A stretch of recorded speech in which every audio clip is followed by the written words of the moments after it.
जोहार, जय मूल्यवासी। मैं रविंद्र राणे, एमएन टीवी पर आपका स्वागत है।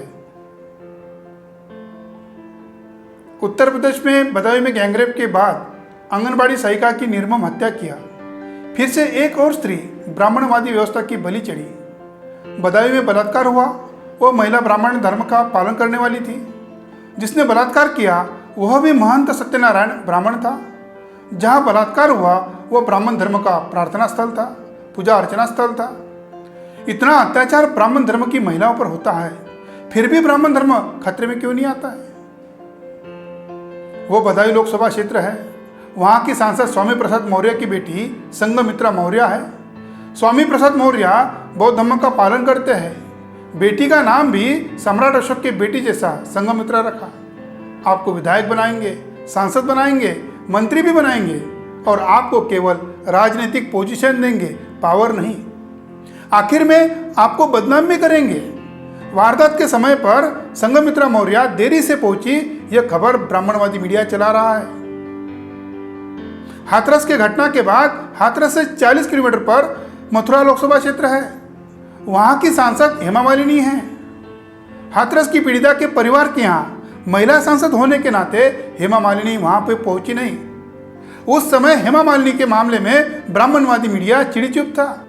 हाथरस में जब मनीषा वाल्मीकि पर बलात्कार हुआ, हाथरस की सीट अनुसूचित जाति के लिए सुरक्षित है।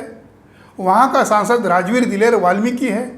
जिन सवर्ण ठाकुर ने बलात्कार किया और हत्या किया, पुलिस प्रशासन ने उन खुले सांडों को जेल में डाला। वह दलाल सांसद राजवीर दिलेर उन्हें जेल में जाकर मिलने गया। बहुजन समाज के सांसदों को अपने क्षेत्र में अपनी बहू बेटियां सुरक्षित नहीं रख सकते हैं। उनको हम हमारा नेता कैसे मान सकते हैं? हाथरस की मनीषा वाल्मीकि या हैदराबाद की वेटरनरी डॉक्टर हो या बदायूं की पीड़िता हो, उन पर गैंगरेप होता है, उनकी बाद में हत्या होती है। इन घटनाओं से मोमबत्ती जलाने वाले और सोशल मीडिया पर ट्रेंड चलाने वाले लोग कुछ समय तक अपने मन को झकझोर कर देते हैं। बदायूं के गैंगरेप और हत्या के बाद जो महिला आयोग की सदस्य ने कहा वो अप्रत्यक्ष रूप में मनुस्मृति का समर्थन था। उसने कहा पीड़िता के रात में जाने से वह बलात्कार हुआ है, उसके गैंगरेप हुआ है और हत्या हुई। उसका बेटा उसके साथ में होता था तो गैंगरेप नहीं होती थी, हत्या भी नहीं होती थी। किसी के प्रभाव में महिला को समय असमय नहीं पहुंचना चाहिए। सोचती हूँ कि अगर संध्या के समय में वो महिला नहीं चली गई होती या परिवार का कोई बच्चा साथ में होता तो शायद ऐसी घटना नहीं होती। न स्त्री स्वातंत्र्य महंती की मनुस्मृति लागू करने की तैयारी शुरू हो गई है। इस देश में जब मनुस्मृति लागू हुई थी तब सबसे पहले ब्राह्मणों ने अपनी महिलाओं के साथ साथ सभी महिलाओं को गुलाम किया था। ब्राह्मण धर्म के अनुसार सभी जातियों की महिला अवर्ण है। 2025 को आरएसएस के 100 साल पूरे होने वाले हैं। इसलिए बहुजनों में अपनी बहू बेटियां सुरक्षित रखने के लिए मनुस्मृति का ही कानून इस देश में फिर से लागू होना चाहिए। इसलिए ये मन बनाने का कार्यक्रम चल रहा है।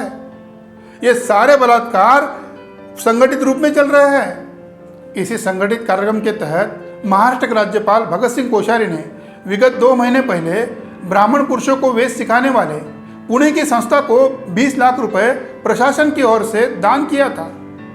राज्यपाल का पद संवैधानिक पद है। भारत के हर नागरिक को अपने धर्म का पालन करने का अधिकार है।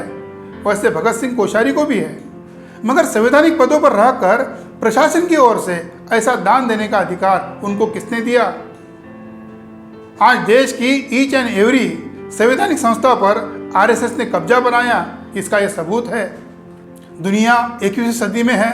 हमारे देश में वही सड़ी हुई गुलामी थोपने का कार्यक्रम चल रहा है। इस मल्टीफोल्डर अनलिमिटेड गुलामी के संदर्भ में ग्रीक तत्वज्ञानी थुसिडाइसिस का एक स्टेटमेंट याद आता है। आपको हमारा मालिक होने में खुशी हो सकती है, मगर हमें आपका गुलाम होना कतई पसंद नहीं है। इस देश में जाति व्यवस्था, गैर बराबरी, स्त्री दासत्व, गरीबी निसर्ग निर्मित नहीं है, बल्कि मनुष्य निर्मित है, ब्राह्मण निर्मित है। मनुष्य का ब्राह्मण होना ही गुनाह है। और इन समस्याओं का हम मूल निवासी बहुजन समाज का जन आंदोलन निर्माण करके खात्मा भी कर सकते हैं। ये वीडियो आपको कैसा लगा? आप MN TV चैनल को सब्सक्राइब करें, MN TV के फेसबुक पेज को लाइक करें, फॉलो करें और MN TV के वीडियो आपके फेसबुक या व्हाट्सएप पर शेयर करें। धन्यवाद।